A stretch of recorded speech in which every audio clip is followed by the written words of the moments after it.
baby's gonna be here before you know it. She snapped her fingers and the movers jumped swiftly into action, packing Ben's files into cardboard boxes. Ben could feel himself begin to panic. His book was a historical novel, a post-colonial epic about General Custer's last stand. He couldn't finish it without his notes. Please, he begged his mother-in-law, I'm still using everything you're taking. You're gonna have to get used to this, Joan said in a sing-songy voice. There's going to be a lot of changes around here. I'm aware, Ben said. Instead of that desk, there's gonna be a crib. Instead of that printer, there's gonna be diapers. And instead of your novels, there's gonna be his novels. Whoa, whoa, whoa, Ben said, waving his arms in the air. We don't know for sure that the baby is a novelist. He could be any kind of writer. According to pregnancy.com, there's a 40% chance he ends up blogging.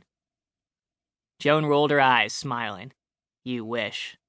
What's that supposed to mean? She jabbed him playfully in the ribs. You're jealous of the baby. Ben forced a laugh. That's ridiculous. Relax, she said. It's normal for new fathers to be jealous. Don't worry. When the baby's born, you'll take one look at him and know just what to do. I'm not jealous, Ben shouted. He flushed with embarrassment. He hadn't meant his denial to come out so aggressively. He shot the teenagers a mitigating smile, but they both avoided eye contact. Look, I'm sorry, he said. I'm right in the middle of a chapter. Can we please just not do this right this second? The movers turned to Joan for approval. She groaned histrionically and threw her hands up in the air. Okay, fine, she said, but we'll be back. Ben waited until they were all gone, then yanked open his desk drawer and held the sonogram up to the light. There was only one thought on his mind. What the hell was that kid writing? I thought you said it was like $1,400, Sue asked as Ben rubbed her stomach with some almond oil. It's actually less, he said brightly, like $1,380. I don't know, she said. It seems kind of pricey for a slightly more detailed sonogram picture.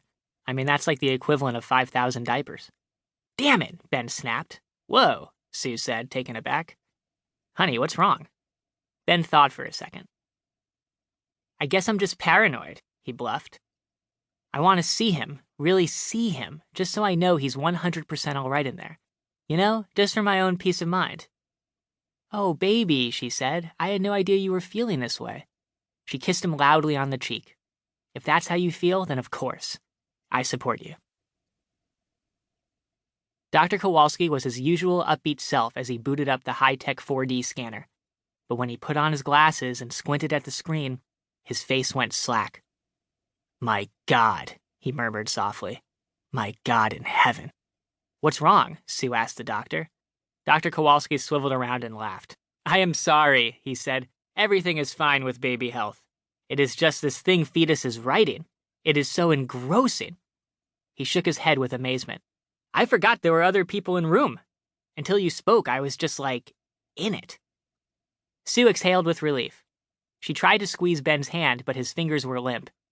He leapt up and hurried toward the scanner. How did he get that typewriter? He asked. Dr. Kowalski shrugged. Is normal at 25 weeks. Ben was disturbed to notice that the fetus was using a hip vintage Underwood. He was almost certainly a novelist, and probably a literary one. What's he writing? He asked, trying to sound casual. His historical novel, said Dr. Kowalski, about General Custer.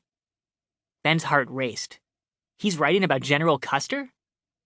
Yes, said the doctor, but it is about so much more than that. It is suspenseful, lyrical. In some ways, it is a story of America itself.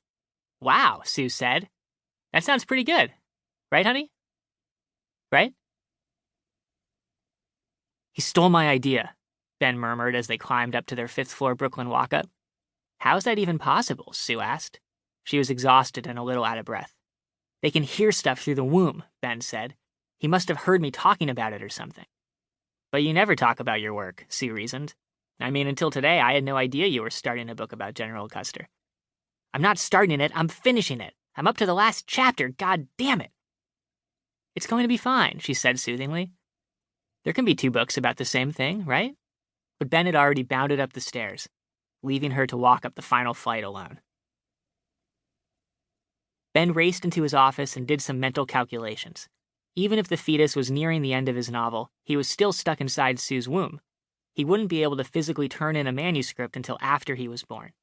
Assuming the due date held, Ben had To keep listening to this audiobook, I've left you a link in the description so you can do it, at no cost thanks to Audible's 30-day free trial.